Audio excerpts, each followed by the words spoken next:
Bonjour Margot Chaplet. Bonjour.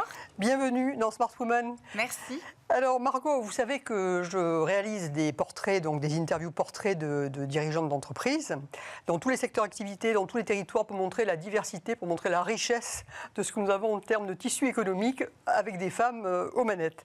Alors vous, je ne vous connaissais pas au départ, mais je vous ai repéré entre guillemets parce que vous avez été lauréate du prix qui s'appelle French Women Entrepreneur. Exactement. 40, qui est BNP Paribas ou Mensora.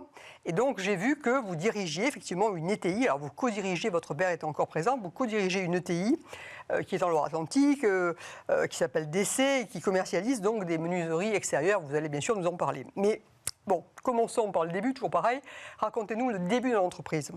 Donc c'est exactement ça, c'est mon papa qui a créé l'entreprise en 1994, qui a commencé avec une première entreprise en 1994 et qui au fur et à mesure des années a développé de nouveaux produits, toujours axés autour des produits de la fermeture.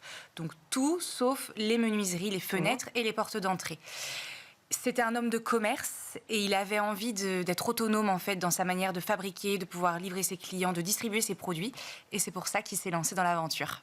Alors lui, il s'est lancé, mais vous, votre début à vous, c'est-à-dire vous l'avez rejoint quand, comment, vous étiez prête, pas prête, qu'est-ce qui s'est passé au départ? Alors, ça fait 10 ans que j'ai intégré l'entreprise, quasiment à quelques mois près. Juste après mes études, en fait, j'ai fait une école de commerce à Paris avec un double diplôme à Bordeaux pour la gouvernance des entreprises familiales, parce qu'il y avait vraiment cet attrait autour de l'entreprise familiale.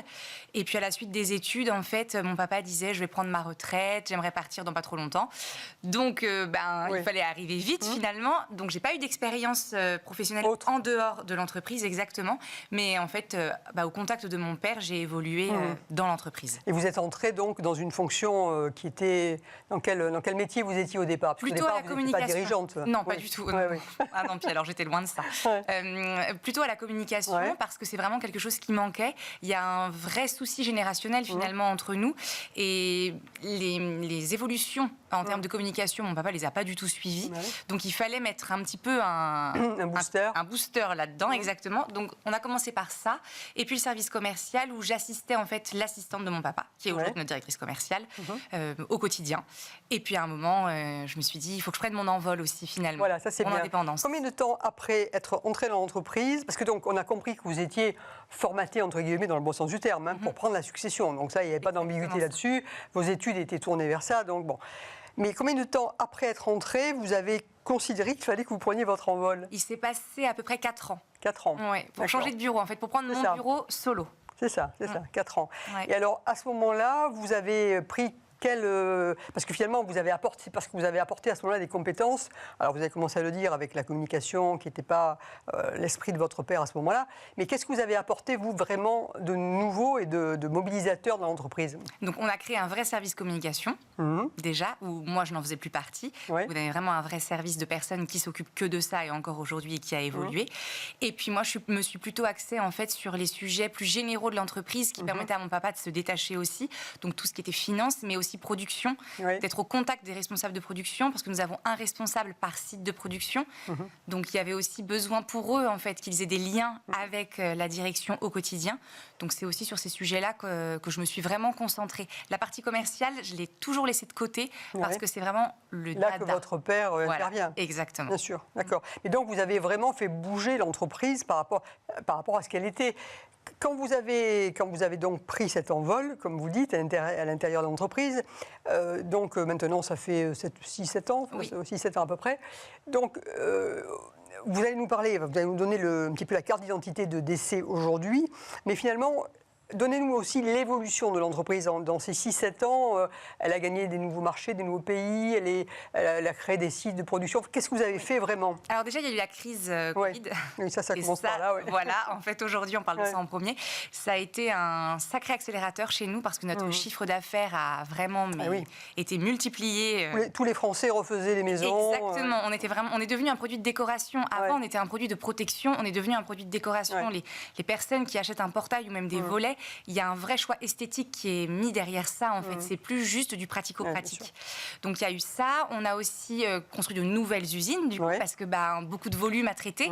Donc, il fallait avoir des mètres carrés pour pouvoir pouvoir produire les produits. Ce qui, en général, n'est pas... On ne peut pas faire ça très rapidement. Vous avez réussi à le faire dans des temps courts, finalement. Oui, mais alors ça, c'est très familial. Quand mon papa a une idée derrière la tête, il faut très vite que ce soit sorti de terre. Et les artisans avec lesquels on travaille, ils sont rodés à l'exercice. Donc, c'était l'avantage aussi, c'est qu'on a pu aller très, très vite là-dessus.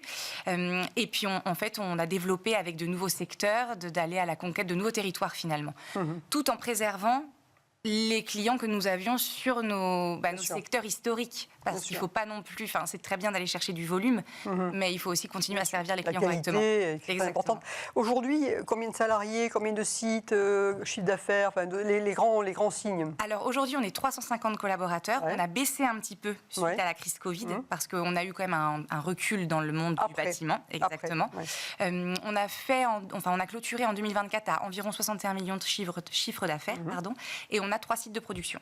D'accord, qui sont en France. Dans le 44. Dans le 44, d'accord. Donc c'est très localisé. Région nantaise. Et en termes de marché, vous adressez. Alors vous vendez à des points P, Exactement. Voilà, vous ne vendez pas directement aux particuliers. Pas aux artisans directement et pas aux particuliers. On vend vraiment à des négoces spécialisés en B2B et ensuite à des magasins spécialisés, des réseaux indépendants ou des spécialistes qui font fourniture et pose auprès du particulier. On n'est pas présent en grande surface de bricolage, par exemple. D'accord. Et pour l'instant, ce n'est pas dans vos objectifs non plus. D'accord. Non. Alors, vous m'avez dit que là, vous étiez en train de recruter, je crois, un nouveau directeur côté industrie. Il est arrivé lundi. Il est arrivé lundi. Voilà. Alors, l'émission tombe à pic.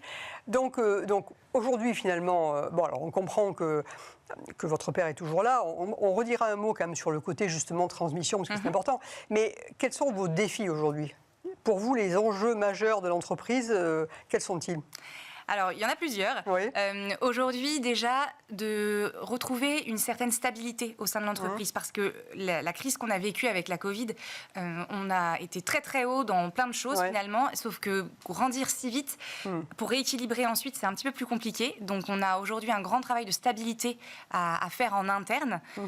Développer aussi de nouveaux produits, alors pas de nouveaux produits en tant que tels, pas aller par exemple faire de la porte d'entrée ou un autre produit, mais développer nos produits à nous en pensant davantage en fait à l'usage du particulier. Oui, parce que vous faites beaucoup de sur-mesure. On ne faisons que du sur-mesure, on n'a pas du tout de stock de produits finis. Et aujourd'hui, comme on est devenu un produit de décoration et un produit qui est vraiment pratique pour le particulier, il faut qu'on pense à son usage. Donc à l'usage du particulier au quotidien et aussi à l'installation du produit auprès de nos revendeurs. Oui, la facilité d'installation. Exactement, parce que plus on pose vite et bien, le client peut prendre plusieurs autres chantiers et c'est quand même bénéfique pour tout le monde. Donc c'est aussi de grands enjeux et puis de développer notre force commerciale. Aujourd'hui, on est présent sur la moitié de la France, si on veut un petit peu schématiser, exactement, et on a vraiment d'autres territoires en France à aller conquérir.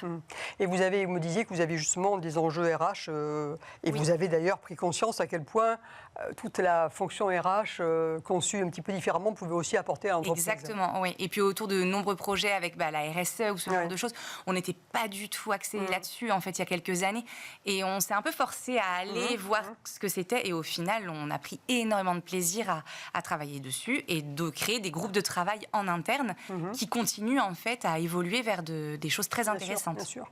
Donc là, clairement, enfin, quand vous racontez votre histoire, parce que c'est vrai que le côté transmission familiale, c'est à la fois très très bien, il faut que ça se développe plus encore que ce que ce n'est, mais d'un autre côté, c'est pas toujours simple. Donc vous, on voit bien que votre père a créé de toutes pièces, il a fait le business, vous apportez quand même autre chose, et là, vous êtes maintenant avec ce besoin finalement qui vous laisse totalement la place, même s'il est toujours un recours très important pour vous, il vous aide. Qu'est-ce que vous pouvez dire sur cet enjeu de transmission fluide, équilibrée et sereine en quelque sorte? C'est pas évident. Au quotidien, c'est pas facile, surtout que ça peut avoir des impacts aussi sur la vie familiale. Aujourd'hui, on arrive à bien séparer quand même. En fait, maintenant, c'est interdit, on parle pas de travail quand on est en réunion de famille, donc comme ça, au moins, c'est réglé, pour éviter tout problème, surtout pour les personnes qui ne sont pas dans l'entreprise. Bien sûr. Après, il y a des jours où tout va super bien, donc on est super heureux de pouvoir échanger, de la présence, c'est top. Et quand il y a un point de discorde, là, c'est plus compliqué à gérer. On y travaille tous les deux, beaucoup. On a 2 forts caractères aussi, donc c'est un petit peu compliqué parfois. Mais on y travaille au quotidien. Je pense que une personne comme mon papa qui a créé ses entreprises, c'est pas propre à tout le monde, hein, je pense pas, mais en tout cas pour lui, il ne peut pas quitter ses entreprises définitivement, c'est pas possible, notamment pour le côté convivial du commerce, déjà. Donc, on a un gros travail à faire de savoir comment on s'organise tous les deux, qui prend la place de... Enfin, qui est vraiment à faire quoi. Voilà, c'est plus ce sujet-là où il faut qu'on arrive à s'articuler. C'est très important, bien sûr, parce que pour l'avenir, pour la pérennité de l'entreprise, ça compte beaucoup quand même. Oui, donc, et puis je ne peux pas le mettre dehors. Non, vous n'avez pas envie de faire ça. Non, mais vous me disiez, c'était intéressant, vous me disiez que donc, vous avez participé récemment à une réunion, justement, vous me parliez du CEDEF, que je ne connaissais pas, mais je me propose d'inviter le président du CEDEF un jour ou l'autre, qui est les entreprises familiales, donc transmission d'enfants. Exactement. Et vous avez échangé sur des sujets très similaires. Exactement. En fait, c'est un réseau national avec un groupe par département.